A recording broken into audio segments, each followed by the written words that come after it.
नमस्कार विद्यार्थियों, आज हम व्यवहारवाद और उत्तर व्यवहारवाद में क्या अंतर है उसके बारे में आज हम अध्ययन करेंगे। व्यवहारवाद क्या है और उत्तर व्यवहारवाद क्या है, इससे संबंधित जो वीडियो है वो आपके अपलोड की जा चुकी है, वो आप डिस्क्रिप्शन में देख सकते हैं। आज हम उत्तर व्यवहारवाद और व्यवहारवाद में प्रमुख जो अंतर है उसके बारे में अध्ययन करेंगे। व्यवहारवाद और उत्तर व्यवहारवाद में अगर हम अंतर अच्छी तरह से पढ़ लेते हैं, समझ लेते हैं, तो व्यवहारवाद और उत्तर व्यवहारवाद क्या है ये भी हमें बहुत अच्छी तरह समझ आ जाता है। तो हम शुरू करते हैं। सबसे पहले ये है विकास की दृष्टि से अंतर, यानी कि व्यवहारवाद का उदय कैसे हुआ और उत्तर व्यवहारवाद का उदय कैसे हुआ, उनके विकास के क्या कारण थे, इनके बीच क्या अंतर है। व्यवहारवाद का जो उदय हुआ या विकास हुआ वो परंपरावाद जो उपागम है उसके प्रतिक्रिया स्वरूप या कह सकते हैं उसके विरोध के स्वरूप में हुआ, क्योंकि इसके अंतर्गत 19वीं शताब्दी के अंतर्गत यदि हम देखें तो परंपरावादी उपागम जो है वो उसकी जो अध्ययन पद्धतियां थी वो अध्ययन पद्धतियां भी परंपरावादी थी और वो वर्तमान समय की समस्याओं के समाधान की दिशा में कारगर नहीं थी, काल्पनिक थी, ऐतिहासिक थी, वैज्ञानिकता से उसका नाता नहीं था। तो इस कारण से जो राज वैज्ञानिक थे जिसमें डेविड स्टर्न प्रमुख है, उन्होंने ये कहा कि हम वर्तमान समय की समस्याओं के समाधान तो करेंगे, साथ ही साथ हम अपने अध्ययन को सार्थक भी बनाएंगे और इसके कारण परंपरावादी उपागम की आलोचना के परिणाम स्वरूप वर्तमान समय की समस्याओं के समाधान के फल स्वरूप और राजनीति वैज्ञानिकों को सामाजिक क्षेत्र में एक अपनी भूमिका निभाने के लिए भी उनकी एक उत्कंठा थी कि हम अपनी भूमिका निभाएं। तो इसके फल स्वरूप व्यवहारवाद अस्तित्व में आया और वो व्यक्ति को अपने अध्ययन की इकाई मानकर उसने अपना अध्ययन जारी किया और उन्होंने ये कहा कि संस्थाओं का प्रभाव के साथ व्यक्ति के व्यवहार का अध्ययन भी आवश्यक होता है। तो इस रूप में व्यवहारवाद अस्तित्व में आया, जबकि उत्तर व्यवहारवाद के सुधार के फलस्वरूप, जैसे डेविड स्टर्न ने भी ये कहा है कि उत्तर व्यवहारवाद का एक सुधार आंदोलन है। तो हम कह सकते हैं कि व्यवहारवाद के अंतर्गत जो कमियां थी, जैसे व्यवहारवाद को विशुद्ध विज्ञान बनाने की दिशा में व्यवहारवादी मूल्यों को ही भूल गए, जबकि उत्तर व्यवहारवादियों ने, जो कि इसके अंतर्गत भी डेविड स्टर्न ही महत्वपूर्ण प्रणेता माने जाते हैं, तो उन्होंने ये कहा कि हमें मूल्यों को भी महत्वपूर्ण स्थान देना चाहिए। कहने का तात्पर्य परंपरावाद की प्रतिक्रिया स्वरूप, विरोध स्वरूप व्यवहारवाद अस्तित्व में आया और उत्तर व्यवहारवाद के सुधार के फलस्वरूप अस्तित्व में आया। मतलब ये कि उत्तर व्यवहारवाद परंपरावाद नहीं बन गया, बल्कि ये व्यवहारवाद का ही एक सुधरा हुआ रूप कहा जा सकता है। तो विकास की दृष्टि से इनका प्रमुख अंतर।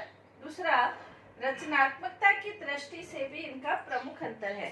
व्यवहारवादी शोध में और राजनीति विज्ञान को विज्ञान बनाने की दिशा में इतने अधिक उलझे हुए थे कि रचनात्मकता की दिशा में वो कोई खास प्रयास नहीं कर सके थे। और जो उत्तर व्यवहारवादी है वो न सिर्फ नवीन प्रयोग करते थे, बल्कि सामाजिक समस्याओं का समाधान किस तरह से हो इसके ऊपर भी वो अपना शोध कार्य करते थे। तो इनकी जो रचनात्मकता है वो सिर्फ तथ्यों तक सीमित थी, मतलब इसमें रचनात्मकता का स्थान व्यवहारवादियों की दृष्टि के अंतर्गत नहीं था, जबकि उत्तर व्यवहारवादियों से कई गुना रचनात्मक हम कह सकते हैं, क्योंकि ये नवीन प्रयोगों के द्वारा जो नवीन समस्याएं हैं उसकी ओर भी, समस्याओं के समाधान की ओर भी ये ध्यान देते थे। नेक्स्ट, इसके अंतर्गत तकनीक और तथ्य की दृष्टि से इनमें अंतर कहा जा सकता है। व्यवहारवादी टेक्निक को ज्यादा महत्व देते थे, तथ्यों को महत्व नहीं देते थे। वो ये कहते थे प्रवृत्ति से पूर्व सार, उत्तर व्यवहारवादी ये कहते हैं, जबकि व्यवहारवादी, क्योंकि व्यवहारवादियों का उद्देश्य ये था कि हम राजनीति विज्ञान को विज्ञान बना दें और इस विज्ञान बनाने के दिशा में वो अपने शोध में विभिन्न प्रकार की टेक्निक जो वैज्ञानिक क्षेत्र के अंतर्गत प्रयोग की जाती है, जैसे सांख्यिकी दृष्टिकोण, अंकेक्षण करना या सर्वेक्षण करना, निर्देशन करना, इस तरह के जो वैज्ञानिक क्षेत्र में समरूप लेना, जैसे सैंपल लेना, ये सारी टेक्निक जो विज्ञान के क्षेत्र में थी, ये राजनीति विज्ञान के क्षेत्र में भी ये प्रयोग करना चाहते थे। तो तथ्यों को नहीं महत्व देकर टेक्निक को ज्यादा महत्व देते थे, जबकि उत्तर व्यवहारवादी टेक्निक को महत्व देते हैं, तथ्यों को भी महत्व देते हैं, दोनों को बराबर मात्रा में महत्व देते हैं। लेकिन वो ये कहते हैं प्रवृत्ति से पूर्व सार, यानी कि टेक्निक से ज्यादा जो महत्व है कि ये टेक्निक का प्रयोग हम क्यों कर रहे हैं, इस पर वो ज्यादा महत्व देते थे। तो टेक्निक और तथ्यों में यदि चुनना हो तो व्यवहारवादी तकनीक को चुनेंगे, और यदि उत्तर व्यवहारवादी टेक्निक और तथ्य इन दोनों में से चुनना हो तो वो तथ्यों को चुनेंगे। हालांकि उत्तर व्यवहारवादी टेक्निक और तथ्य दोनों को ही महत्व देते हैं, लेकिन टेक्निक से ज्यादा तथ्य, मतलब किस कारण से वो उनकी टेक्निक का प्रयोग हो रहा है, उस पर ज्यादा महत्व देते हैं। नेक्स्ट, इसके अंतर्गत शोध का उद्देश्य, शोध का उद्देश्य क्या हो, इसके ऊपर व्यवहारवादियों का जो शोध है वो शोध वैज्ञानिकता के लिए है, राजनीति विज्ञान को विज्ञान बनाने की दिशा की ओर उनका शोध है। सामाजिक समस्याएं जो उस समय थी, उन समस्याओं का निदान करने की और उनकी दृष्टि नहीं जा रही थी, जबकि उत्तर व्यवहारवादियों का जो शोध है, शोध का उनका जो विषय है, वो शोध इस कारण से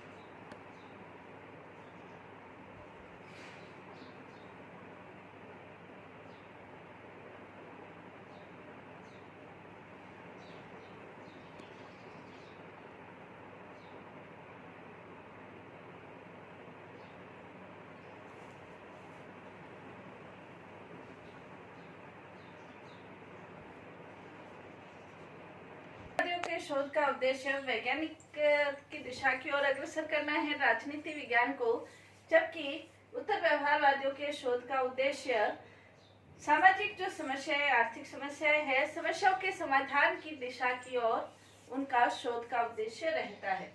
नेक्स्ट, इसके अंतर्गत मूल्य निरपेक्ष अध्ययन और मूल्य सापेक्ष अध्ययन। व्यवहारवादी अपने शोध के अंतर्गत जो भी शोध करते थे वो टेक्निक को इतना ज्यादा महत्व देते थे और विज्ञान बनाने की दिशा में अपने अध्ययन को, अपने शोध को इतना ज्यादा अनुसंधान को महत्व देते थे कि वो ये चाहते थे कि जो चीज जैसी है उसका उसी अनुसार अध्ययन किया जाए।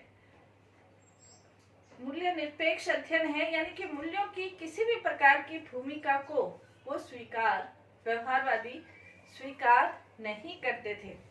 उत्तर व्यवहारवादी मूल्य सापेक्ष अध्ययन करते थे। मूल्य सापेक्ष अध्ययन है उनका, क्योंकि उत्तर व्यवहारवादी ये मानते हैं कि आप कोई भी अध्ययन मूल्य सापेक्ष नहीं है तो मानव जगत में उस अध्ययन का, उस शोध का, उस अनुसंधान का कोई महत्व नहीं रह जाता है। इसलिए वो मूल्य सापेक्ष अध्ययन पर जोर देते थे, व्यवहारवादी मूल्य निरपेक्ष। नेक्स्ट, इसके अंतर्गत क्रियाशीलता का अंतर।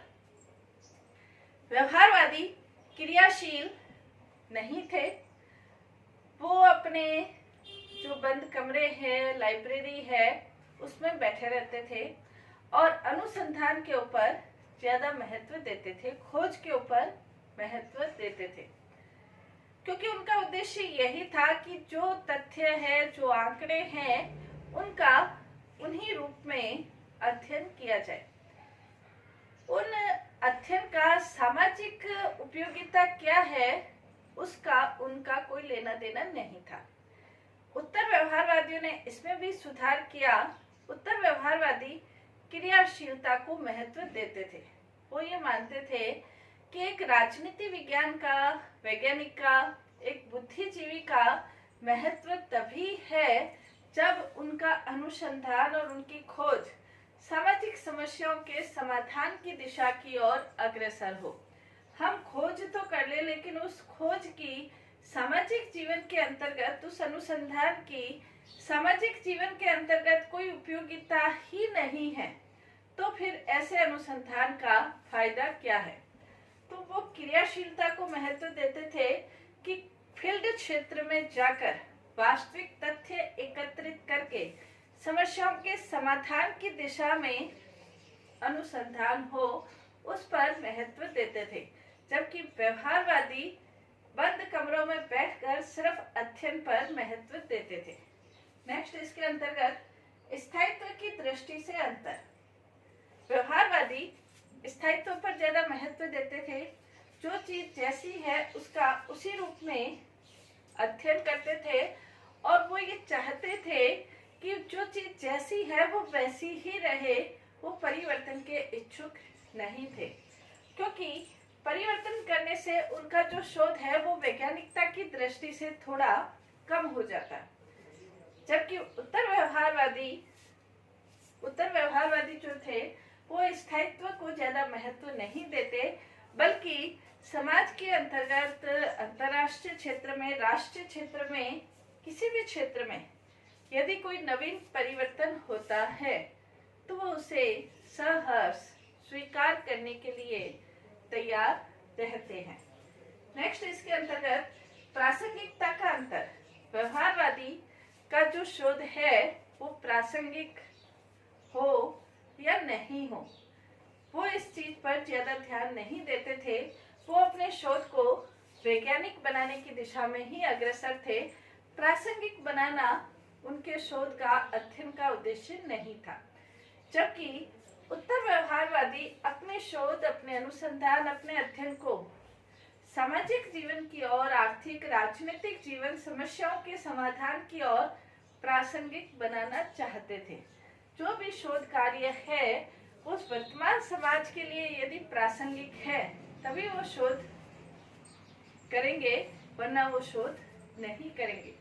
जबकि व्यवहारवादी प्रासंगिकता पर ज्यादा महत्व नहीं देते थे। नेक्स्ट, इसके अंतर्गत मान्यता का अंतर। व्यवहारवादियों का ये मान्यता थी कि जो राजनीति विज्ञान है वो प्राकृतिक विज्ञान की ओर समानता रखता है, यानी कि राजनीति विज्ञान और प्राकृतिक विज्ञान उसको समान बनाने की दिशा में वो अपना कार्य करते थे। और इसके लिए जो वैज्ञानिक क्षेत्र के अंतर्गत जो पद्धति है उसका प्रयोग वो राजनीति विज्ञान के अंतर्गत भी पूर्ण रूप से लागू करना चाहते थे। और जैसे विज्ञान के क्षेत्र में निष्कर्ष निकाले जाते हैं, भविष्यवाणियां की जाती है, सिद्धांत निर्माण होता है, तो उनकी ये मान्यता थी कि जैसे प्राकृतिक विज्ञान एग्जैक्ट निष्कर्ष निकाल लेते हैं, यदि राजनीति विज्ञान के अंतर्गत भी उन पद्धतियों का प्रयोग किया जाए तो राजनीति विज्ञान और प्राकृतिक विज्ञान समान हो सकते हैं। जबकि उत्तर व्यवहारवादी इस चीज को समझ चुके थे कि जो विज्ञान है उसका जो विषय है वो वस्तु है, जबकि राजनीति विज्ञान का विषय व्यक्ति है। व्यक्ति के अंतर्गत निरंतर परिवर्तन होते रहते हैं, तो इस परिवर्तन के कारण राजनीति विज्ञान प्राकृतिक विज्ञानों के समान नहीं बल्कि सामाजिक विज्ञान के समान है। ये भी एक बड़ा अंतर है। नेक्स्ट, इसके अंतर्गत भूमिका का अंतर। जो राजनीति वैज्ञानिक थे व्यवहारवादी, वो तटस्थ भूमिका निभाते थे।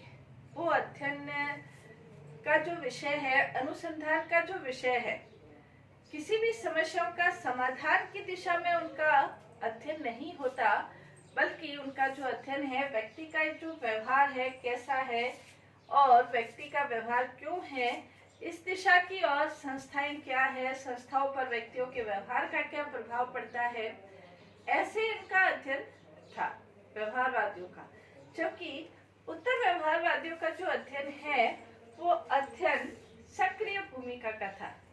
उत्तर व्यवहारवादी मानते थे कि वर्तमान समय जो समस्याएं हैं, जैसे परमाणु विस्फोट की समस्या है, जनसंख्या की समस्या है, भ्रष्टाचार की समस्याएं है, तो इन समस्याओं का समाधान हम कैसे करें, इसके लिए सक्रिय भूमिका निभाने की ओर वो अग्रसर थे। तो ये अंतर है, वो तटस्थ भूमिका में थे, वो सक्रिय भूमिका में। नेक्स्ट, जैसे व्यवहारवाद का ये नारा था, इससे पूरा व्यवहारवाद और उत्तर व्यवहारवाद समझ आ सकता है। व्यवहारवाद का ये नारा था, अस्पष्ट होना जितना बुरा या गलत, जितना बुरा था, गलत होना उतना बुरा नहीं। मतलब कोई भी चीज अस्पष्ट है तो वो उतनी बुरी नहीं है जितनी गलत होनी है। वो ये कहना चाहते हैं कि भले ही आप गलत हो जाओ तो सही है या गलत है, तो आप स्पष्ट हो गए कि आप गलत हो, तो आपका एक क्राइटेरिया निर्धारित हो गया। तो व्यवहारवादी मानते थे कि अस्पष्ट होना ज्यादा बुरा है। क्यों बुरा है? क्योंकि अस्पष्टता में आप कोई निर्णय नहीं कर सकते, गलत हो तो फिर आप नेक्स्ट रास्ता चुनोगे।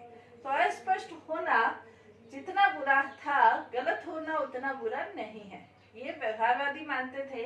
उत्तर व्यवहारवादियों का ये था कि अप्रासंगिक सुनिश्चितता से अस्पष्ट होना कम बुरा था।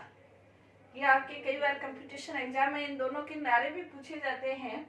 अप्रासंगिक सुनिश्चितता यानी कि आपकी सुनिश्चितता तो हो गई, क्या सही है गलत है, क्या चीज है, सिद्धांत क्या है, ये सुनिश्चित तो हो गई, लेकिन वो अप्रासंगिक है यानी कि उसकी कोई उपयोगिता नहीं है, तो वो ज्यादा बुरा है, अस्पष्ट होने से भी ज्यादा बुरा है। तो ये दोनों के नारे थे। तो आज हमने व्यवहारवाद और उत्तर व्यवहारवाद का अध्ययन किया। धन्यवाद।